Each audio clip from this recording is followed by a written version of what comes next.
going to carry on with what do you call it? The series that we've started about the spiritual journey, spiritual growth. Spiritual growth. Have we grown spiritually? How many have been going to church for 10 years more? Say amen. More than 10 years. Very good. All right. Different churches, doesn't matter. Yeah, so spiritual growth. Have we grown? How do you feel about growing spiritually? Well, spiritual growth is different to physical. Physical is easy. You just eat, sleep, you grow. Alright? You know, baby's born, you fed them, breastfed, give them some formula, next thing you know, they're running around. Then they go to school and whatever, and start asking for iPhone 16 or something like that. They're growing. They're easy. They will grow. So there's some of the plants. You know, we have some plants in the veranda, and some of them are, my wife loves the plants. The plant doesn't love her. Some of them are self-supporting. They just grow. With or without looking after. So physical is easy, right? They just grow. Same as the weed. The weeds in your front yard or backyard. Weed in your lawn, they just keep growing. That's why we keep buying the bloody weed killer from Bunnings. They just grow. But spiritually, it's not as simple as the physical growth. Not as simple as that. And, you know, you or us or me going to church more than 10 years doesn't guarantee that you have grown spiritually. And we grow at a different pace. I mean, this is individual. You know, you think about your own spiritual journey, and I'm not sure where you're at and what do you think and how far, how much have you grown. I'm not sure. I'm different, you're different. And we all have different pace and different journey in our spiritual life. So, what is it about? We have to grow. From this series that Pastor John gave me, there's four things that are mentioned here. To summarize, it is commanded by God. Spiritual growth is commanded by God, number one. It requires diligent effort, number two. Number three, it is assisted by God.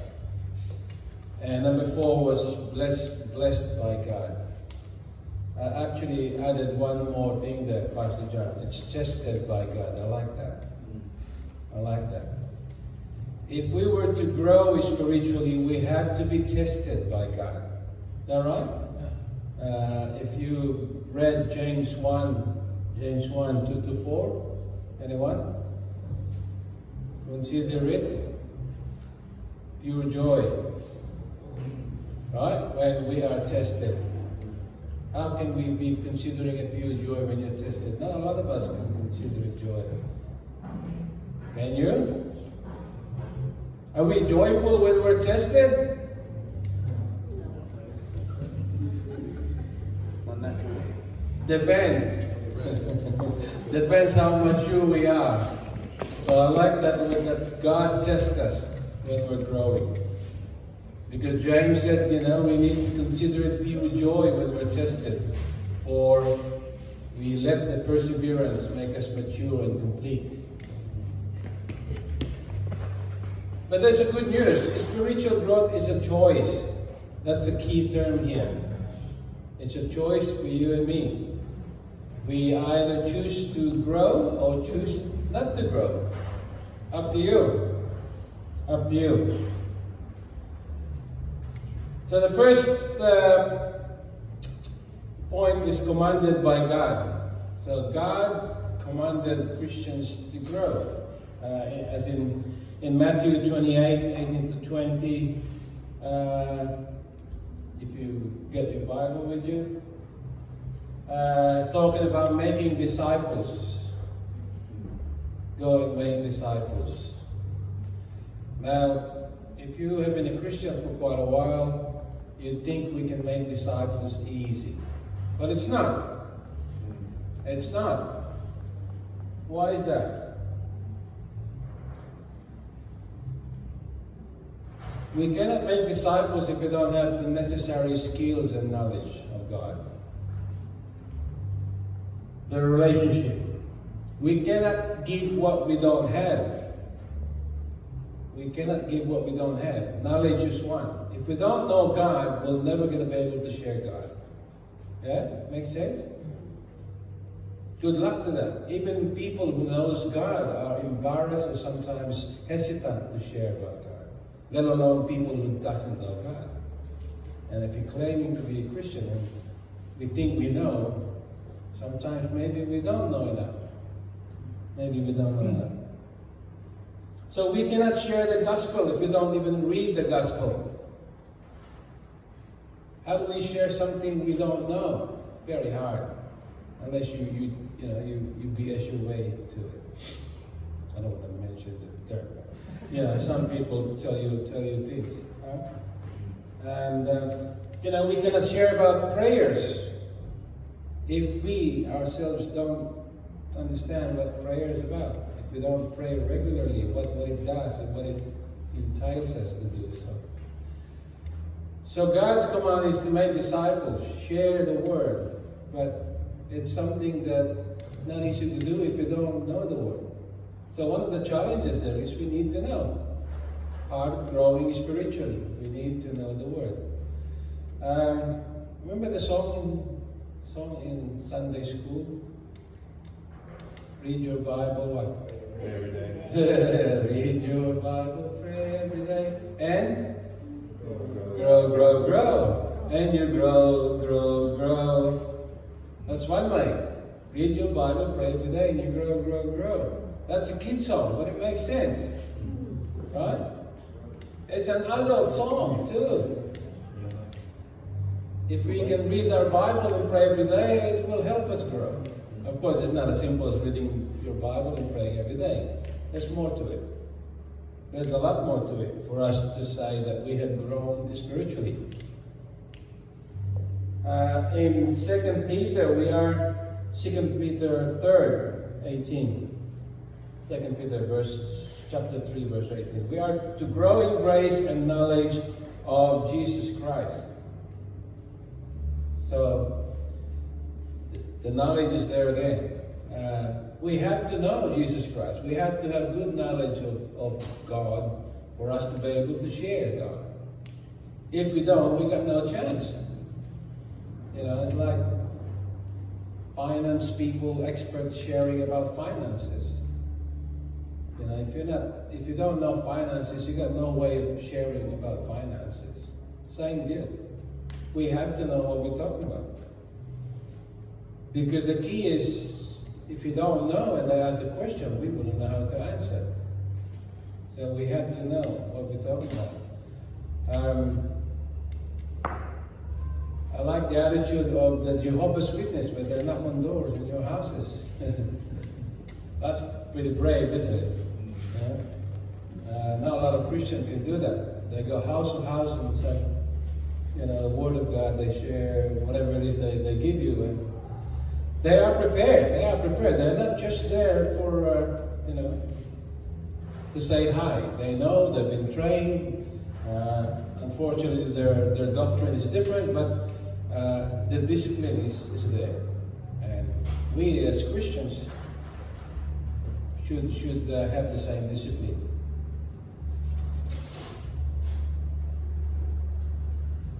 So we are commanded by God to grow spiritually. So if we've been going to church 10, 20 years and we still get upset by trivial things, you think we're grown? You think we're mature enough? Someone said something and you get upset. You don't come back next week. You don't like the preaching. You don't like the music. You don't like how the pastor dressed. Pretty lousy. These are trivial things. If we get upset by this, then we haven't grown. Yeah? Makes sense? Because when you say you're spiritually grown, these things shouldn't be upsetting us. One of the priests in Facebook said, if you're upset, you've been set up by the devil. Upset, set up. That makes sense? The devil will make you upset. Because when you're upset, you get to say a lot of things that you may regret also sometimes. And we do, still now. Even, old Christians, even if we claim we're grown spiritually, there are things that upset us, and sometimes we say things that we will regret later on. So let's follow the command of God. Let's grow. How do we grow? Read the Bible, pray every day. But there's more to that. We have to surround ourselves with fellow Christians. So if you're going to the growth group, that's a good thing. Sharing and helping others, learning from others, that's one way of growing. Your quiet time is very important. Not sure how you do it, different people, different times, but it's one way of listening to God and what God wants us to do.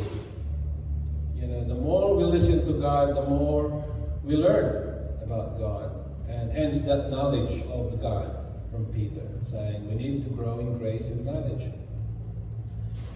It's the only way we can share to other people. Again, if we don't have the knowledge, we cannot share the knowledge. We cannot share something we don't have. You don't have money, you can't give money.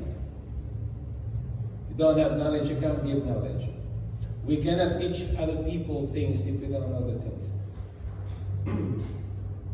But don't be sad, because the second point is, actually the third point, I'll jump to it. We will be assisted by God. God is there to assist us to grow. See, God has to finish what He started.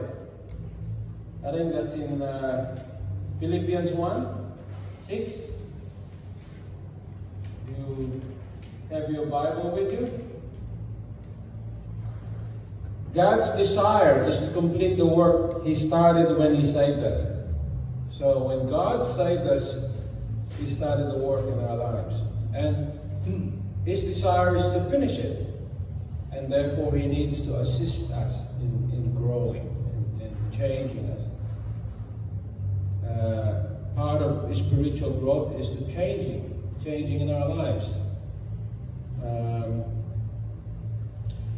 If you know, I mentioned this a long time ago. Some preachers say, the pure gold go through refining, right? Through the fire, right? Pure gold. Crude oil does the same. You see in the stock market, crude oil, what is it now, Gerard? Gerard, no, he's a stockbroker. Stock market. Crude oil.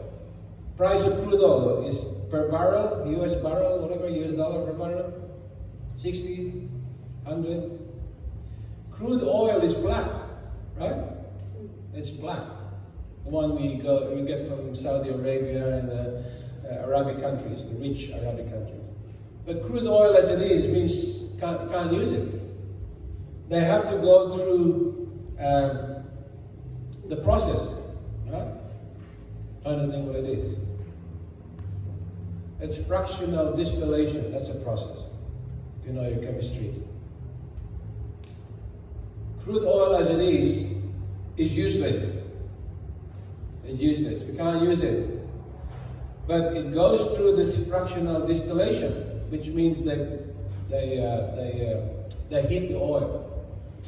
And depending on the temperature, that's when they get the byproduct. From gasoline to cooking oil to all sorts of byproduct.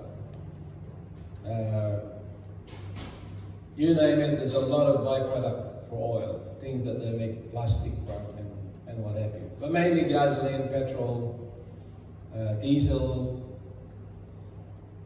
But to get those products, they need to be heated. They need to go through the fire, basically. They need to heat it up to a certain temperature. That's called the fractional distillation. So we, as a new Christian, is like with oil. And God does the work. God does the work in our lives. All we have to do is let God do the work. And just say, okay,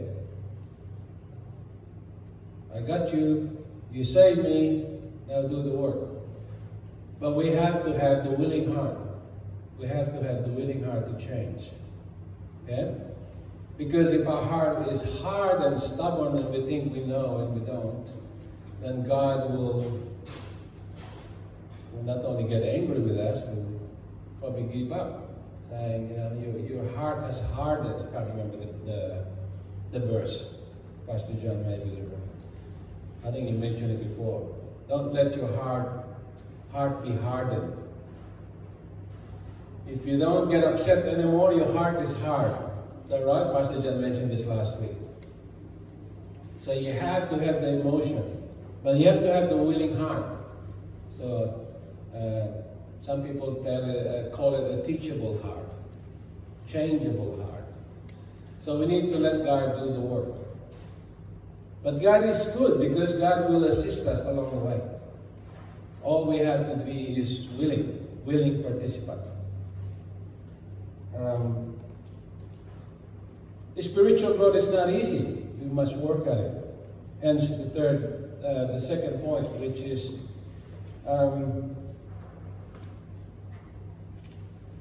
requires diligent effort. Okay, what does that mean? Requires work. It's hard work, right? When you say diligent effort, it's hard work. Because unlike physical growth, it doesn't happen by default. Spiritual growth is something that we need to work on personally with our lives. So, how often do we read our Bible? How often do we pray? How often do we surround ourselves with fellow Christians? That's your own question in your mind. But we need to exert the effort to grow. So that's the difference between the physical and the spiritual. Spiritual is default, easy. You grow regardless, unless there's a disorder, certain disorder, then you don't grow, or the growth is very slow. But naturally, for physical, they just grow, right? From childhood to being an adult. But spiritual is hard. It requires a lot of hard work. We need to work on it. We need to share our experiences with others. We need to be able to ask others who knows. You need to be mentored by others. And vice versa, we need to mentor others once we have the knowledge. It is a choice. It is a choice to make. We said that from the start. You either choose to grow or just choose to keep going to church, enjoying a bit of fellowship, a bit of coffee in the morning from Melvin. Thank you, Melvin. And then go home. That's it. Yeah? But then the next week you get upset about some very little things that the pastor said or someone said. So that's not growing. Growing is about increasing that relationship with God and with our fellow Christians. And we're able to mentor someone. But to do that, we have to learn. We have to learn a lot of stuff.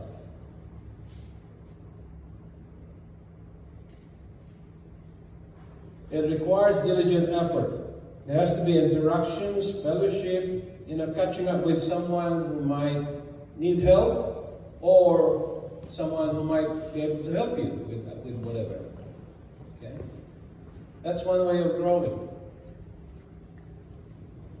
Something that helps.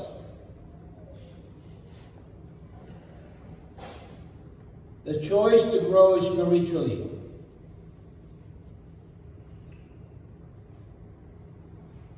The choice is ours. No one is going to tell you how to do it. See, that's the thing. It's personal. Right from the start, it's personal. It's just between you and God. And one of the problems we have is sometimes we compare ourselves with others as well. That's one of the danger of trying to grow spiritually. We should never look to other people. We look at God. Because God will assist us to grow individually on our own, at our own pace.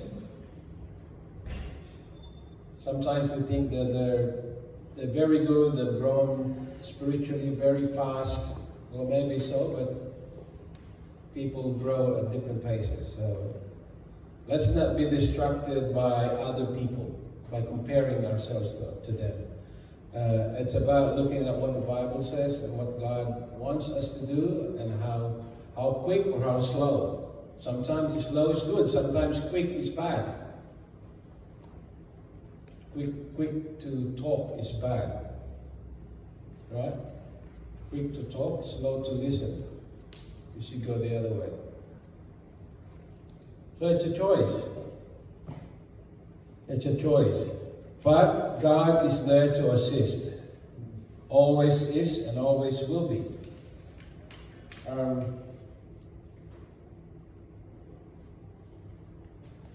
A lot of people have been claiming to be Christians for years. And here's the key. What's changed? What's the fruit? What's the fruit? Is your life a reflection of how a Christian should live?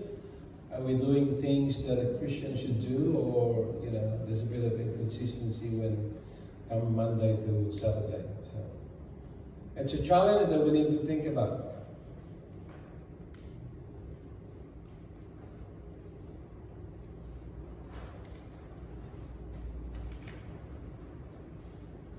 We're not alone in our efforts in 3, assisted by God. He strengthened us. Remember that phrase? Ephesians 3:16. I can do all things through Christ who strengthens me. One way of growing is through the assistance of Christ. When we face trial, we look up to Christ. And hence the assistance will be there to get us through the trial. Some people fall easily because of not having that relationship with Christ. I can do all things through Christ who strengthens me.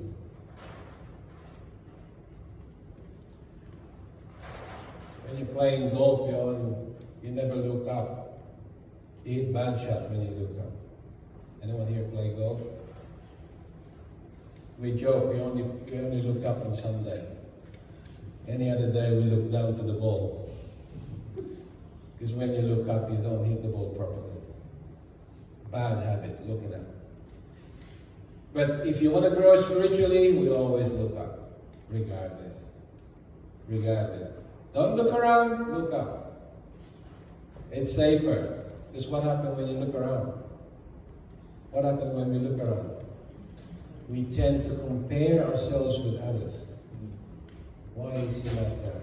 How come he's like this and I'm like this? Dangerous. Dangerous. All we have to do is look up and say, God, here I am, keep changing me. I want to grow spiritually, I want to grow maturely with your knowledge.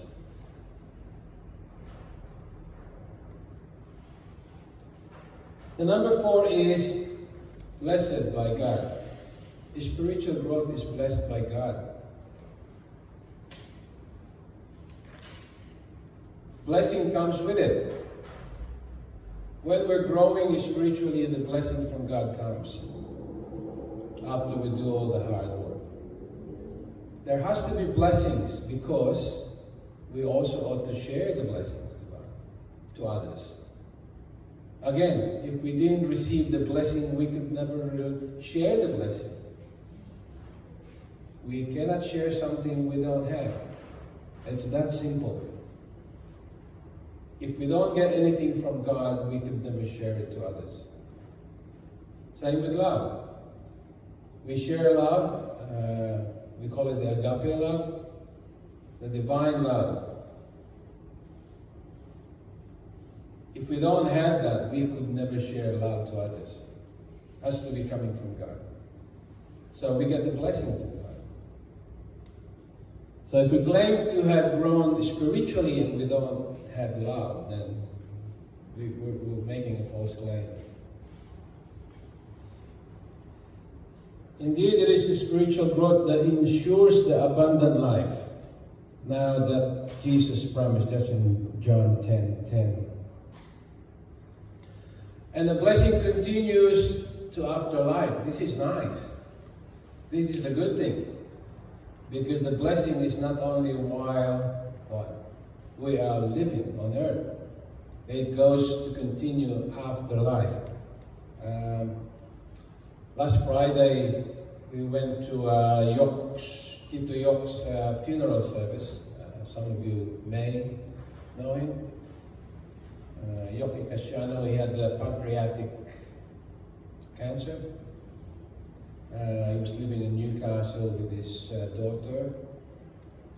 And he battled for 2 years, trying to do treatment and whatever. Anyway, he passed away on Saturday morning, last Saturday morning. So Friday we went there, and Pastor Dean Pablo shared something that,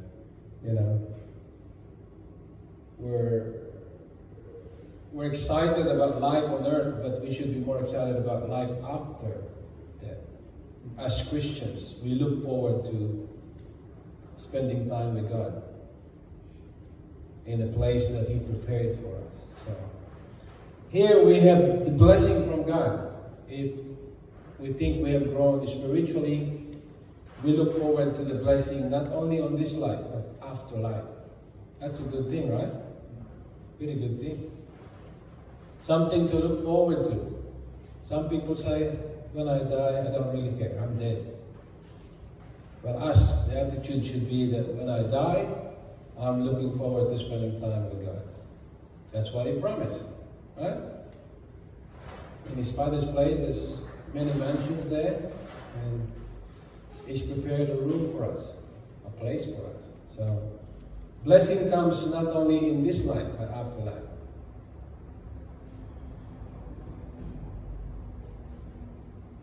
If we are not growing, the problem is this. Some grow dull. Some of our hearts grow dull. Some grow cold. This is the danger if we don't keep trying to grow. Some of us grow weary in doing good. In Galatians 6:9, chapter 6, verse 9. We shouldn't grow weary in doing good, because that's when God will be disappointed. Right? There is a danger of growing against Christ in 1 Timothy. So, what's the challenge for us? We keep striving to grow. Grow, grow, grow. Read your Bible, pray every day, and we grow, grow, grow. And we don't stop, we keep growing. It never ends. It never ends, right? That's what God wants us to do. We always strive for something, and something, and something. You had a training program called Continuous Improvement, not sure, Six Sigma? Yeah, Six Sigma? CI, they call it CI. If you're in the workforce, mainly manufacturing and things. Good training. When you train for continuous improvement, after your training and you pass the exam and what have you, you get certified, your mindset will change. You're always looking for opportunity to improve. That's why it's called continuous improvement. You know, if your target is 95 and you reach it, you go for 96%. Or 97 or 98. So it's a never-ending pursuit of improvement. I'm trying to parallel the thing in our spiritual growth. That if we think we have grown, we need to keep going. Because the danger is you get stagnant. You think you've grown enough, and you're not going anywhere else or further up. That's where the devil comes in. We don't want to give the devil the opportunity to stall us or to stop us from growing. Six Sigma design, continuous improvement, looking for opportunities every time, all the time. If you watch the Formula One, a quarter of a second off or on is big deal, right? Big deal. If they can take off quarter of a second on the speed, that's a lot of things. And they do a lot of work just to get a quarter of a second, because it makes, it means winning or losing. So they do it all the time. They do a lot of hard work to look for opportunities to improve. And so should we as Christians. We should always be looking for opportunity to grow.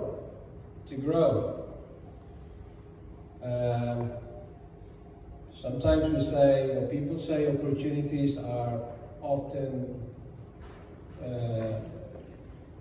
very limited. So when they're there, you should jump on it. Well, if they're not there, we look for it. That's a different thing. Some people look for opportunities. Some people wait for opportunities. What should we do? As Christians, we look for opportunities. We don't wait. That's why the Jehovah's knock on the door. So we should have that attitude of the Jehovah's Witness, where they knock on the door. They don't wait at the shop, the coffee, or at the marketplace looking for a stranger to talk to. They go looking. So, how is it going so far? Have we grown? We need to grow. Yeah, we need to grow. We can't be just going to church for years and years and years and think, I'm okay, I'm good. Well, maybe not. Because that's what God wants us to do. God wants us to grow. And there's a lot of work to do that. So, again, the challenge for us this morning is we acknowledge, we keep growing through the knowledge of God, as in Peter, 2 Peter. We need to keep knowing God. We need to keep going to God and say, here I am, use me, whatever, teach me, show me, whatever. Be willing participant. So we've challenged enough this morning that spiritual growth is hard, but it's good. It's hard, but it's good. I like that. When you do something hard and at the end of it you get the result, you feel happy about it, right? Of course, you're making a project or whatever. Same with spiritual growth. When we're growing spiritually, there's work to be done. It's hard work. You need to do effort. But you know that God is there to assist. God is there to assist us. Because we could never do it on our own. We know that from the start. We've heard that before. When we're trying to solve problems on our own strength, never going to work. So we always have to have God alongside us. So this morning, the question is, how far have we grown? How far have you grown? That's the question you can answer yourself. Hopefully, things to think about. Let's pray.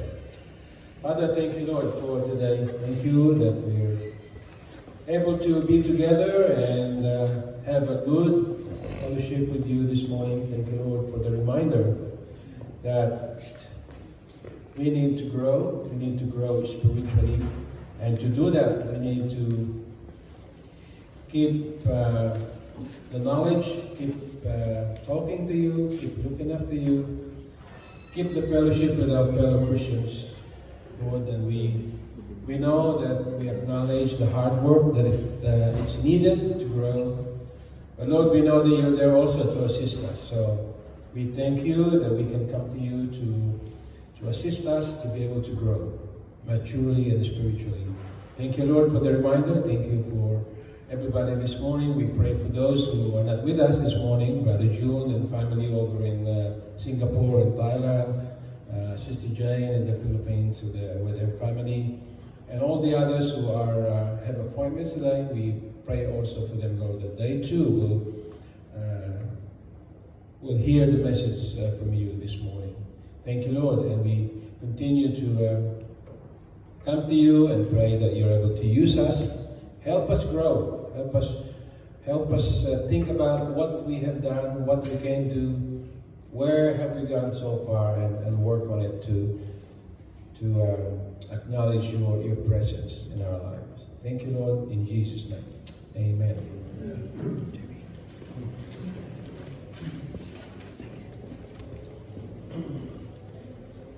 Let's all stand and now receive the benediction. May the love of God the Father, the grace of our Lord Jesus Christ, and the fellowship of the Holy Spirit be with us all, now and forever. In Jesus' name, amen. Amen. Amen. We're going to sing our last benediction song.